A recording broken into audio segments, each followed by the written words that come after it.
My general father-in-law tried to gas 20 retired Navy SEALs who knew too much.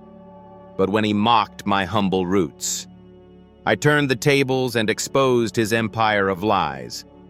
Before we dive into this tale of betrayal and sweet justice, hit that subscribe button if you're ready for more stories of family revenge that empower and inspire. And drop a comment below. Where are you tuning in from today? Let's build this community of resilient souls. I stood there in my faded dress blues, adjusting the metals that had once gleamed under the harsh lights of battlefields half a world away, as I entered the Officers Club at Naval Base Coronado. At 65, after 30 years of service, 20 as a Navy SEAL, and the last 10 as the lead instructor for SEAL Team 6, I was being honored as a retired legend. The air smelled of polished brass and aged whiskey, the kind that carried whispers of victories won and brothers lost. The respect in the room was palpable, bordering on reverence from men who'd followed my training methods to forge the elite warriors protecting our nation. I'd outlasted the physical grind that broke most men by 50, relying now on the wisdom of scars and strategies that had saved lives in the shadows. But that night, as the chatter of old comrades filled the air like distant gunfire, my father-in-law, General Roger Swanson, approached with his signature measured stride, a man who'd commanded rooms full of admirals in his prime, now 85, and wielding influence from the shadows of retirement. 4 stars still gleamed on his shoulders in memory, each one etched with decades of so-called military excellence. "Congratulations on the recognition, Clay," he boomed. But his eyes held that familiar glint of condescension, the one reserved for a man like me, born to working-class immigrants from a different shore, whose accent and skin tone never quite fit his polished world. I shook his offered hand, feeling the grip that time hadn't softened, though his 85 years showed in the tremor he tried to hide. "Thank you, sir." But curiosity gnawed at me. Though I'm wondering why they're pulling a retired operator like me back into the fold for advisory work when my days in the field are long gone. Roger's weathered face creased into what passed for a smile, but it didn't reach his eyes. "Not everything is what it appears, son. Walk with me." We moved to a quieter corner past tables of officers toasting their achievements, the clink of glasses echoing like suppressed rounds. I'd attended countless events like this over the decades, but tonight an undercurrent of tension hummed in my veins, like the silence before a mission with bad intel. "You know, when Sarah first brought you home 40 years ago, I thought she'd lost her mind," Roger said, swirling his whiskey, the amber liquid catching the dim light. "A young SEAL from humble roots, more grit than pedigree, proposing to my daughter after just 6 months. Your background. It wasn't what I envisioned for her. There it was, the subtle jab at my immigrant heritage, the class divide he'd never let me forget, even after I'd risen through the ranks on merit alone." Sarah had been 25, fresh from Georgetown, with her political science degree and eyes that could command a room. We'd met at a charity gala in D.C. while I was on leave, uncomfortable in my uniform among the elite, when she approached me with a warmth that cut through the pretense. But I'd proven him wrong, or so I thought. A 40-year marriage, 2 grown children who'd made their marks. Mitchell, now 45, following my path into Navy intelligence but climbing higher with his sharp mind. Jordan, 43, surprising us all as a seasoned federal prosecutor wielding justice like a weapon. They'd inherited Sarah's intellect and my unyielding determination, creating a family that felt unbreakable, despite the deployments that had left me absent more than present. Our dynamic had always seemed too solid, too resilient, until hints of strain emerged like Sarah's growing distance, her foundation work pulling her into circles where my common origins were whispered about. "Sir, is there something specific you wanted to discuss?" I asked, sensing Roger's nostalgia masked a purpose. He rarely reminisced without an agenda. "Patience, Clay. The best operations require setup." He finished his drink, setting the glass down with precision. "Tell me, in all your years training SEALs, what's the lesson you hammered home? Trust your team, but verify everything." "Exactly. Verification." His eyes hardened. "I have a proposition, a special advisory assignment for retired operators like you men who've seen classified missions turn politically toxic, who know secrets powerful folks want buried."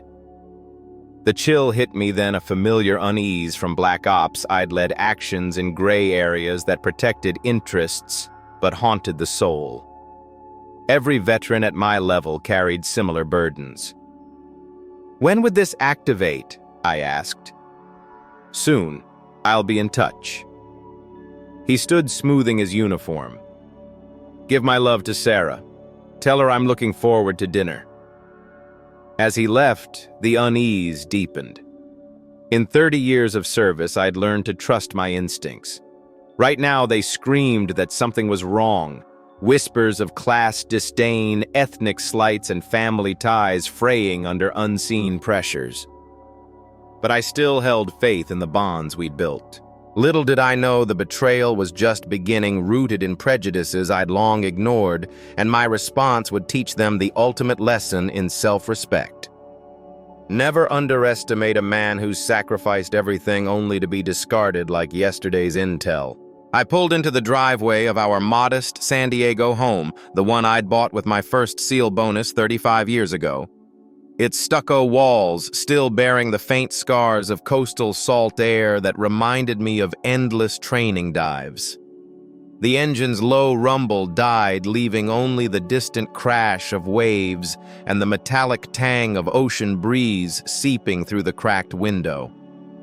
At 65, these quiet returns felt like small victories, but tonight, Roger's words clung to me like wet sand, his subtle digs at my humble roots, as if my immigrant parents' sacrifices hadn't forged the man who'd earned those medals. Inside the kitchen, light cast long shadows, and there was Sarah 60, now still in her burgundy cocktail dress from the event, loading the dishwasher with sharp, efficient snaps that echoed like suppressed pistol shots.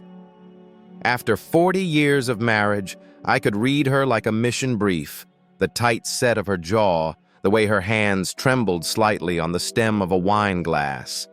Controlled agitation, the kind that hid deeper fractures. She'd aged gracefully, her Georgetown polish intact, but lately that polish felt like a barrier widening the class chasm Roger had always hinted at. "How was your chat with Dad?" she asked without turning. Her voice clipped the air, thick with the scent of leftover roast and unspoken tension. "Interesting," I replied, hanging my jacket on the hook by the door, its fabric heavy with the club's cigar smoke. "He mentioned dinner tomorrow night, and this special assignment sounds like he's pulling strings from retirement." Her hand paused on the glass, a brief flicker of something guilt, annoyance crossing her reflection in the window. "Yes, about that. I invited Lawrence, too.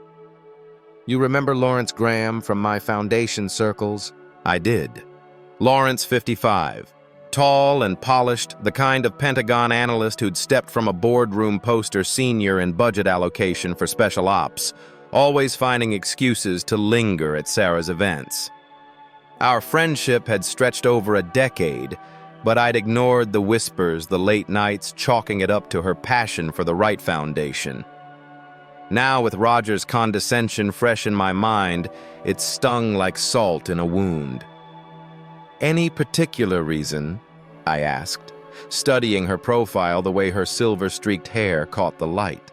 "He's been invaluable with research," she said, finally facing me, her eyes avoiding mine. Expanding veteran programs, his military budgeting expertise could secure more funding. We've been collaborating closely for years. The word closely hung there laced with an undercurrent I couldn't ignore anymore. Years that hinted at more than professional ties, a betrayal simmering beneath our shared life, perhaps fueled by the same elitist disdain Roger harbored for my background. Where are Mitchell and Jordan these days? I changed the subject, but my voice carried an edge, the room's warmth suddenly stifling. Mitchell's in Norfolk on an intelligence assessment high-level stuff, you know. Jordan's in Chicago wrapping a big organized crime case. She called yesterday. Trial's dragging. Her tone felt rehearsed, like a debrief I'd analyzed 1,000 times. In 30 years of reading stress in operatives' faces, I'd honed a near supernatural sense for deception. Sarah was lying or omitting something vital, her words laced with the same subtle superiority that made me feel like an outsider in my own family. "I'm heading to the garage to check some gear," I said, needing space. The garage was my sanctuary, lined with relics from missions past, weapons, surveillance tech, tactical gear accumulated over decades, officially retired but ready if needed. It was a habit from ops, where support vanished like smoke. As I cleaned my old Sig Sauer P226, its cold metal grounding me. My phone buzzed a text from an unknown number. "Warehouse on Pier 47, tomorrow 2100 hours, come alone, RS." The unease crystallized into alarm. Pier 47, an industrial harbor spot isolated and primed for privacy. Drawing on 30 years of recon experience, I fired up my laptop, pulling maritime databases and old satellite maps. Officially vacant warehouses, but irregular activity vehicles at odd hours, utility spikes mismatched for emptiness. Patterns emerged, the kind that screamed threat in SEAL ops. Then the phone rang, Jordan's number. "Hey, Dad. Jordan, how's the trial?" "Actually, that's why I'm calling. I need honesty from you." Her voice, steady from years as a federal prosecutor, carried weight. At 43, she'd built a career on dismantling corruption, her investigations spanning decades. My grip tightened. "What is it?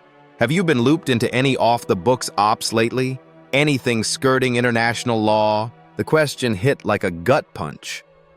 Jordan's clearance gave her access to shadows, but this felt personal. "Why ask? Dad, just answer." I paused.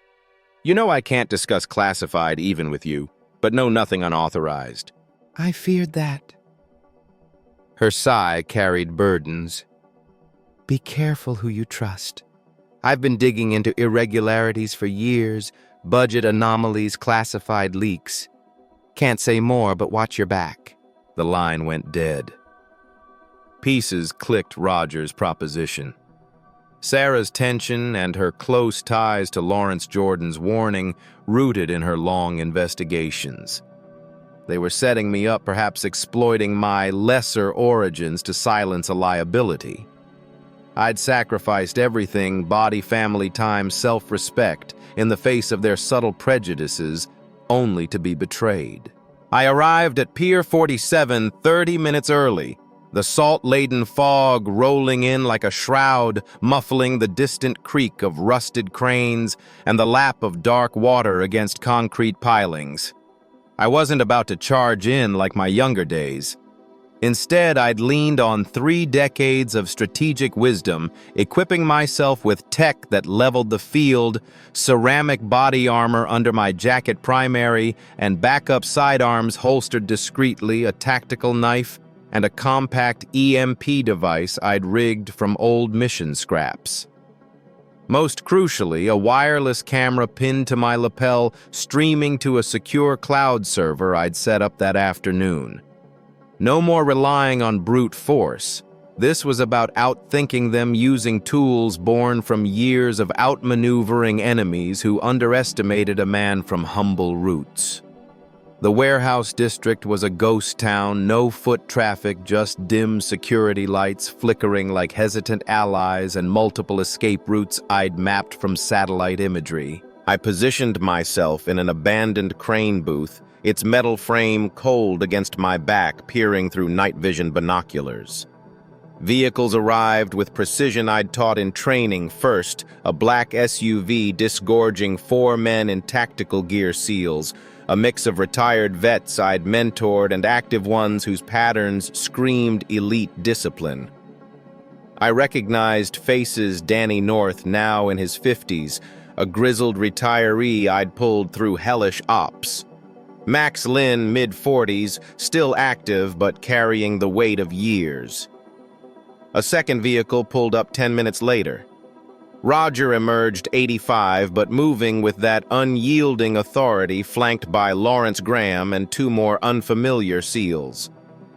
Then her Elena Vasquez, a woman I'd never seen, exuding calculated poise. They slipped into the warehouse, establishing a perimeter that screamed containment. My phone buzzed. "Time to come in. Don't keep us waiting." I checked my gear one last time, activated the camera, and approached every step, crunching gravel like warning shots. Instincts screamed abort, but I needed the truth, the full scope of their betrayal, rooted in the class and ethnic prejudices that had always simmered beneath our family facade. The main entrance yawned open, spilling harsh fluorescent light into the night. I stepped through the air thick with the metallic scent of machinery and something sharper anticipation. There it was, an execution chamber masked as a briefing room. 20 SEALs, half retired like me, half still serving, stood in grim formation, faces etched with professional resolve. I knew them all, men I'd trained, mentored through bonds forged in fire, now arrayed against me. At the center, Roger, Lawrence, and Elena. "Clay, right on time."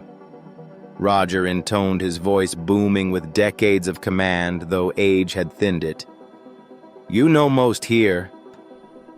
I scanned the faces, discomfort in some, resignation in others, guilt flickering like shadows. "What's this about Roger?" "Cleaning loose ends," he replied, stepping behind a table laden with files I recognized as old classified records, their yellowed edges whispering secrets. "Over 30 years you've led 17 missions that never officially happened, actions deemed war crimes if exposed." Lawrence chimed in, his polished smile hardening. "The administration's reviewing ops that could embarrass allies. You're a liability, Clay, with your background making you unpredictable." Elena's accent cut through, unplaceable but sharp. "I'm Elena Vasquez, representing interests that prefer these buried. You've become a knowledge risk." Roger opened a file. "Operation Nightshade 98. You led a team into sovereign territory to silence a journalist threatening billion-dollar arms deals." Lawrence added, "Darkwater 09, you executed civilians for OPSEC." The accusations, twisted like knives, sanctioned missions now weaponized against me. Truth didn't matter. It was justification for murder, amplified by their disdain for my origins, as if my immigrant grit made me disposable. Then Roger gestured a warehouse wall illuminated, revealing one-way glass. Sarah stood there, face indifferent, beside Mitchell and Jordan in formal attire.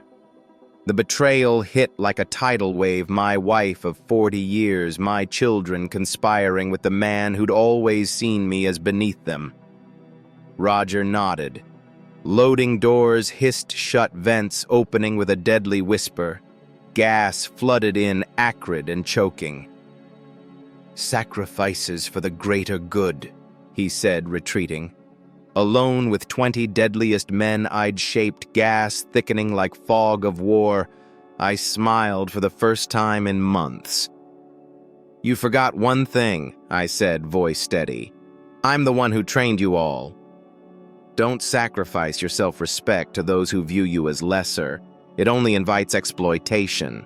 But as the gas closed and my strategic counterstrike was primed, revenge would be precise, exposing their prejudices and lies.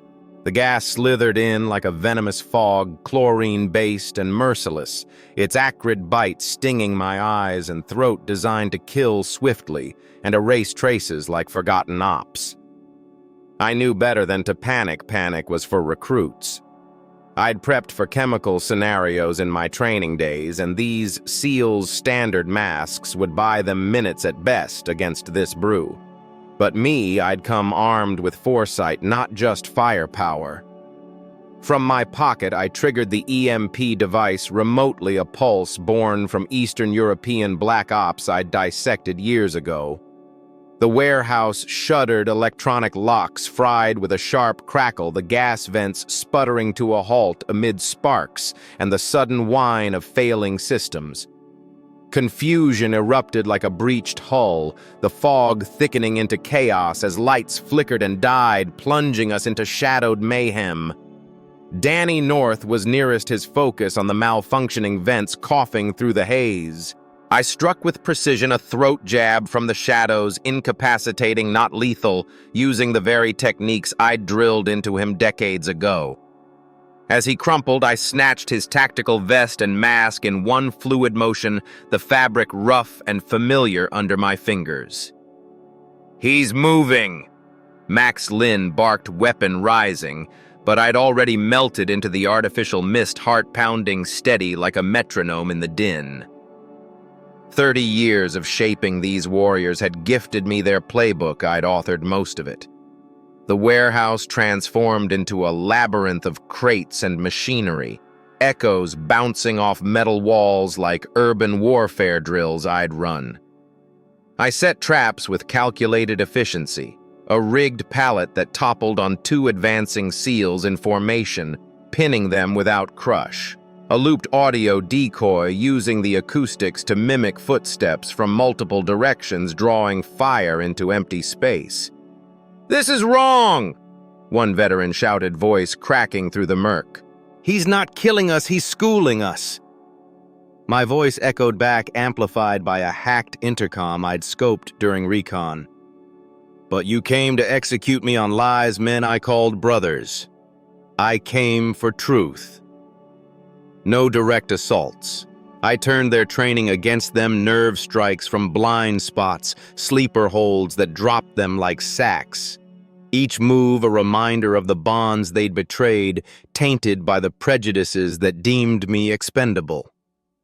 As emergency lights hummed back faintly, I glimpsed Roger and Lawrence in the observation deck through the thinning fog, their smug facades cracking into concern. Positioning beneath, I broadcast via the camera feed looped to the speakers. "Listen up. Roger's budget siphoned for personal gain. Lawrence funneling black funds to shells, Elena peddling secrets for profit. This isn't security. It's corruption exploiting men like us while mocking our roots." Doubt rippled through the ranks, weapons lowering as realizations dawned. These weren't blind followers.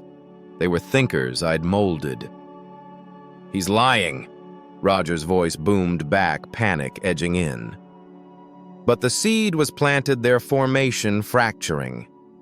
With the last SEAL zip-tied and out cold, 20 elite warriors humbled by strategy, not strength, I stood amid the silence, breath ragged but triumphant. Don't forfeit your boundaries to those who undervalue your worth. It only empowers their deceit. Picking up my phone, I dialed the one ally time hadn't eroded. "Admiral Chun, it's Captain Wright. Conspiracy to murder active and retired personnel, corruption in ops funding. I have witnesses and footage." Through the glass, Sarah's face paled with genuine fear. The real hunt was just igniting.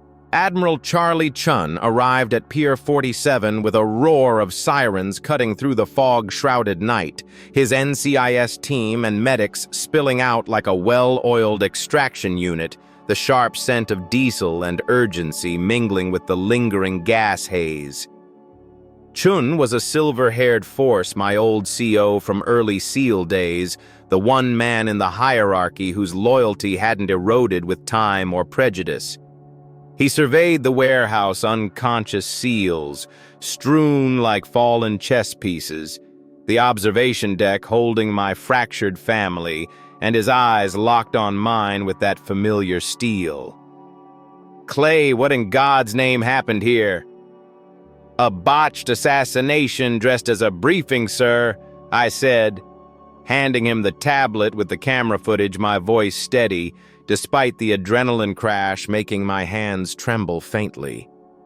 The screen glowed harshly in the dim light, replaying the gas vents hissing, the accusations flying. Everything's captured: the setup, the attack, the players. And there's more. I synced my phone, pulling up financial records I'd pieced together during recon trails of deceit stretching back 20 years. Unusual transfers from Pentagon black budgets, millions meant for gear training and fallen families' support, siphoned into shell companies. Lawrence had redirected it all, funneling to accounts tied to him and Elena, then laundering through defense contracts, yielding fat returns. The data painted a damning portrait: systematic theft, enabled by Roger's insider access, exploiting the very system I'd bled for. Chun's face darkened as he scrolled the tablet's blue light, etching lines of fury on his weathered features. "Swanson's involvement elevates this to national security. We'll route through special channels. How much are we talking?" "Conservative estimate 40 million over 2 decades, sir. But with full resources, it'll be higher.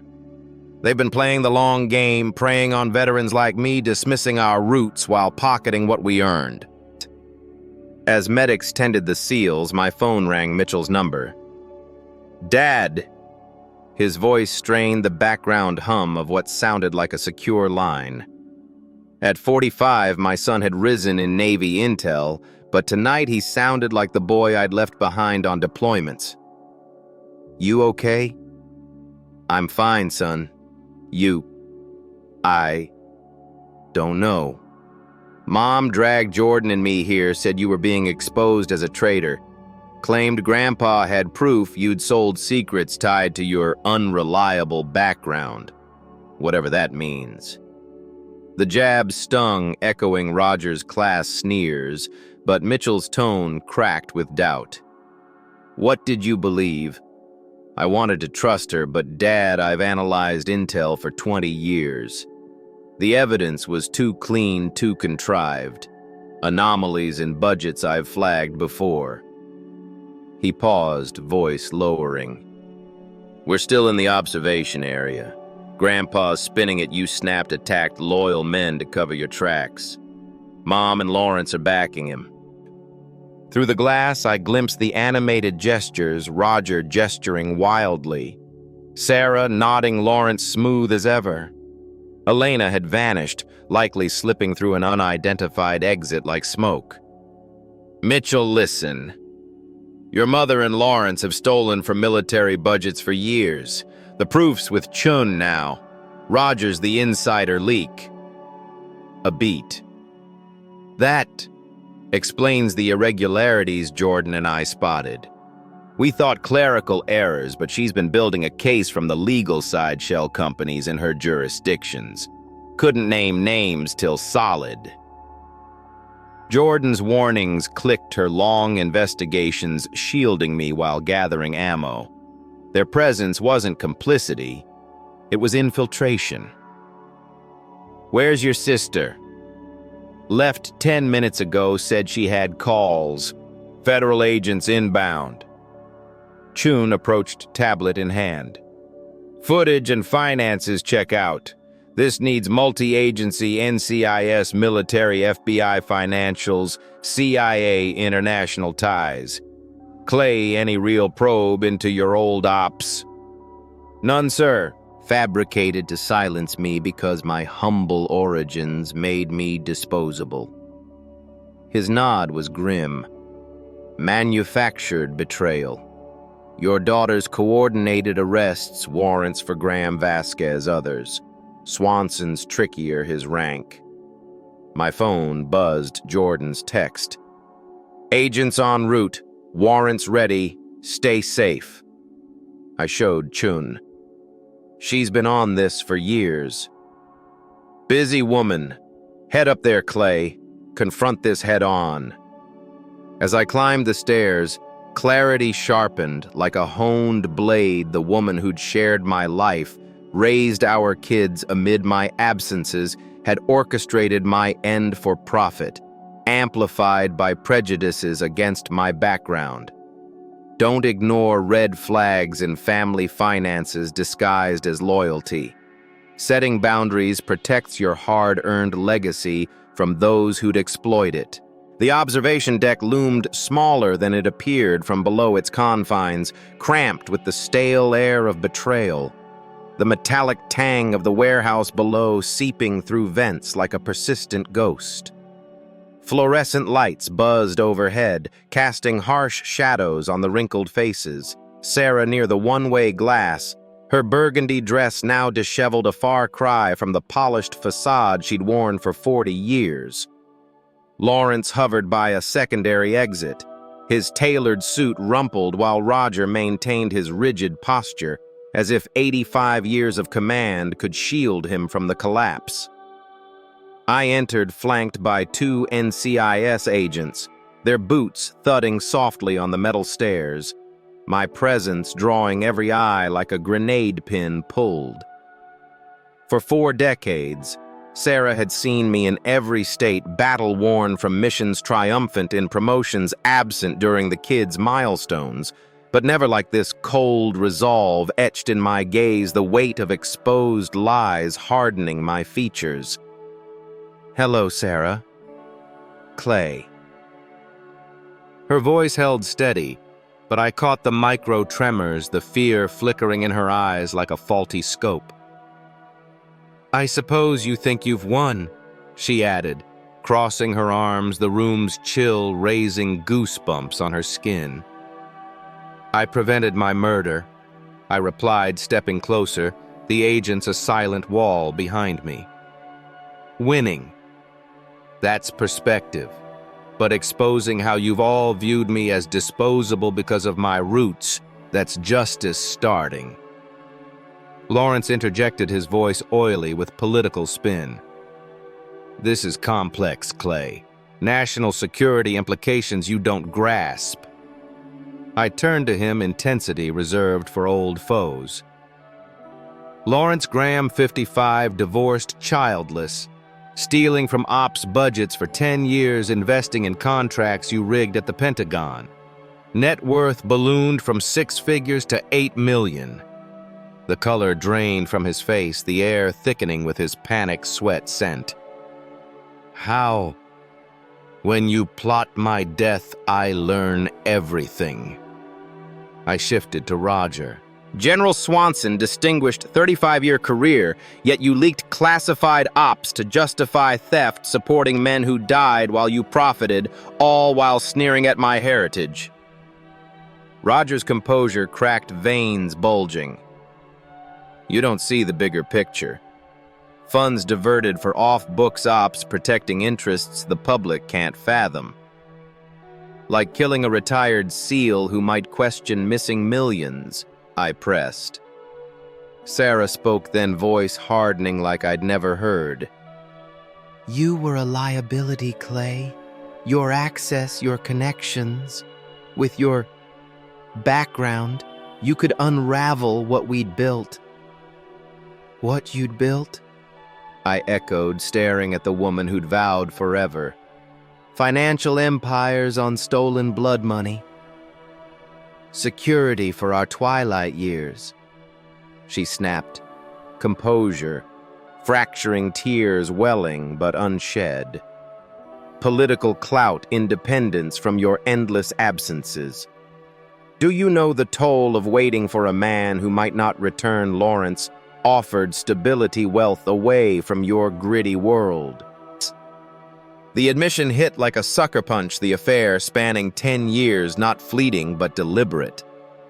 When did it start? A decade ago, the schemes 6 months later. She straightened, finding twisted strength. Roger gave ops data access. I provided social cover via the foundation. Lawrence handled the money moves. Elena ensured defense contracts stayed lucrative. Insider intel on special ops needs is gold. The detached intel analysis I'd honed clicked. My wife hadn't just betrayed me personally. She'd compromised security for gain, viewing my immigrant grit as a flaw to exploit. And the kids, they weren't to know. But Jordan's probes into irregularities forced us to loop them, gradually make them see the stakes, your elimination to safeguard our future. Roger nodded. Not personal, Clay. Protecting assets for the greater good. Sacrifices happen. Footsteps echoed up the stairs. Jordan burst in, flanked by FBI agents and an NCIS investigator, her face a storm of pain and resolve. Sarah Wright, Lawrence Graham, you're under arrest for conspiracy to murder, fund theft, Espionage Act violations. At 43, her prosecutorial authority rang clear, but her eyes on her mother held raw hurt. General Swanson detained pending military probe. Sarah shattered. Jordan, this destroys everything we've built. Jordan's gaze mixed love and revulsion. Mom, you tried to kill Dad, stole from families like ours. Nothing left to build. As agents cuffed them, I faced Sarah alone briefly. I loved you once, Clay, she whispered, regret flickering. And I you. But I'll ensure you serve every day of your sentence, testify, provide evidence, watch you lose it all. My voice carried no rage, just iron promise. Stability. Enjoy prison's version. And don't surrender your dignity to those who diminish your worth. Enforcing boundaries reclaims your power from exploiters. But as they were led away, Elena's escape gnawed the web stretched further, my strategic pursuit far from over. 3 weeks after the warehouse nightmare, I sat in a secure conference room at Naval Base Coronado, the sterile air humming with the low buzz of fluorescent lights and the faint scent of stale coffee from endless briefings. The bruises from that night had faded, but the betrayal's sting lingered like phantom pain from old wounds. Surrounded by investigators from NCIS, FBI, and CIA, the room felt like a war council, files and screens casting ghostly glows on tense faces. The scope had ballooned beyond family deceit into a web of international treachery, each revelation peeling back layers of prejudice and greed that had dismissed me as an outsider for decades. Captain Wright, let's discuss Elena Vasquez. FBI Special Agent Troy Fry said, sliding a thick file across the polished table, its edges whispering against the wood. Fry, mid-50s with a no-nonsense glare, opened it to surveillance photos and intercepts that hit like suppressed rounds. She didn't vanish post-warehouse. She's been active, very active. I flipped through images of shadowy meetings, financial trails, snaking globally comms laced with coded Russian. She's SVR, Fry continued, voice dropping. Real name Elena Petrov. Those shells Lawrence built weren't just laundering, they funneled classified ops intel to Moscow for 20 years. Admiral Chun leaned forward from the table's head, his 70-year-old frame still commanding. Clay, this means missions you led or advised over 2 decades could be compromised. SEALs you trained, plans you crafted, the Russians had eyes inside. Lives lost because advance warnings turned ambushes deadly. The implications slammed home like a breaching charge. American blood spilled, ops failed. All because Sarah's greed had cracked open a door to the enemy, amplified by Roger's elitist networks that viewed my common background as irrelevant. How many brothers had died, their families shattered, while my own kin profited? There's more, Fry added grimly. We've ID'd 12 other personnel approached. Some took bribes for info, others like you marked for elimination when they resisted. And Sarah's foundation, A, laundering front, denying aid to grieving families while funding Elena's espionage. Cold rage built in my chest, the room's chill seeping into my bones. It wasn't just personal betrayal. It was a systematic assault on the military kin I'd sworn to protect, exploiting vulnerabilities while sneering at roots like mine. Admiral, I want in on hunting Elena. Volunteer to draw her out. Chun's eyes narrowed. You're compromised personally, Clay. Protocol demands the best operator. I cut in voice steady. I know her methods from 30 years reading threats. Use me as bait. Not muscle, but mind. She's played long building assets, but exposure forces crisis mode mistakes we exploit. Fry exchanged glances with Chun. What do you propose? I rose, sketching on the whiteboard with deliberate strokes, lines connecting associates' accounts, patterns I'd analyzed in sleepless nights. She can't flee normally as a burned asset. Handlers demand results, so she extracts remnants. Offer irresistible bait intel on a unit hunting foreign spies on U.S. soil, led by a retired SEAL with Russian op knowledge and a personal axe to grind. Me as the target, I clarified, meeting their stares. She'll bite the chance to eliminate the man who torched her network, too tempting to ignore. Chun pondered the room silent, save for the tick of a wall clock. Risky, Clay. One slip, you're gone for good. Sir, she's tried once. Now I hunt her armed with truth. Fry nodded slowly. It could work controlled, set up us monitoring. Decision made, Chun said. Coordinate it, let's end this. Elena Petrov had chosen the port of Long Beach for her endgame, and I understood why the sprawling complex of cranes and containers offered a maze of escape routes, the air thick with the briny tang of sea salt and the distant rumble of cargo ships groaning like wounded beasts. I wasn't scaling fences anymore. I'd positioned myself on a container ship's observation deck, night vision gear piercing the industrial gloom where Elena had been tracked. FBI teams lurked in the shadows, but I'd insisted on point this was personal, a strategic snare using my disposable status as bait. The chill wind whipped at my jacket, carrying echoes of foghorns that masked my steady breaths. Overwatch, this is Hunter 1. I murmured into the tactical radio, the device cool against my ear. Target entering warehouse complex 7, moving to intercept. Hunter 1, hold for support. Agent Fry's voice crackled back. Do not engage solo. Team. I ignored it, descending to dock level with measured steps, shadows swallowing me as I'd trained others to do. 3 weeks of piecing intel had revealed Elena's months-long op using Sarah's foundation to compromise military families, a betrayal deeper than cash, systematic sabotage costing lives, all while dismissing vets like me as beneath notice. The complex's 4 buildings loomed processing hubs with layered sight lines and dual escapes, perfect for a crisis-flexible pro. I navigated using honed urban tactics, staying in inky pools, sound discipline, rendering me ghost-like. But Elena was SVR elite, her counter-surveillance world-class. I found her on the 3rd level, perched by a window overlooking channels, clad in dark tack gear, sniper rifle glinting faintly under sodium lights.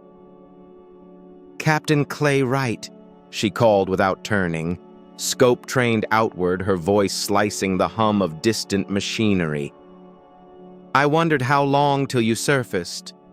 Not long enough for escape, I replied, using acoustics to distort my position, stepping closer amid stacked crates that reeked of rust and oil. She pivoted weapons, zeroing on my shadow. You've disrupted 20 years of cultivation assets, intel worth millions, because you couldn't accept the game. The game where you compromise missions, kill my brothers, exploit prejudices against men like me. I countered, emerging into dim light, sidearm drawn but steady. Her expression hardened, the rifle's barrel cold and unyielding. Acceptable losses in global chess. Your country's exploits create profit for the astute. Sarah grasped at Lawrence too. Even your father-in-law saw warfare's financial truths. And the SEALs who died from your leaks. What truths for them? She paused, tracking my approach. Sacrifices. But yours ends here. Your Moscow handlers disagree, I said, activating a device that projected intercepted audio through warehouse speakers. The NSA grabs crackling to life, her own voice pleading extraction handlers, deeming her burned disposable. Elena's poise, fractured eyes widening as betrayal echoed. Lies, they wouldn't. Expendable Elena, like they see you. I stepped into full view weapon on her center. But cooperate, spill your network, and live in U.S. custody over dying here. She processed radio crackling. Hunter 1 hostiles inbound multiple vehicles. Through windows, headlights pierced the night 12 rigs encircling mercenaries from her American remnants, not Russian rescue but elimination squad to silence us both. My U.S. allies are loyal, she said, confidence wavering. Your end right. They're here to bury us both loose ends. Vehicles positioned for total lockdown, classic killbox setup. Elena's gaze shifted, realization dawning. What do you suggest? I smiled grimly. Temporary alliance. Fight out together, settle in cuffs, not graves. She nodded after 3 seconds. Acceptable. Plan. The final confrontation unfolded in a blaze of calculated fury lasting 43 minutes that shattered Elena Vasquez's American network forever. Side by side with Elena Petrov, we fought our way through the warehouse complex, blending my decades of strategic SEAL expertise with her SVR-honed cunning traps sprung from Shadow's diversions, echoing like ghosts until the FBI surged in. By then, 12 mercenaries lay defeated and Elena was in my custody, her empire crumbling like autumn leaves giving way to winter's cleanse. 6 months later, I sat in a San Diego federal courthouse, the polished wood and stern echoes a far cry from the chaos of Pier 47.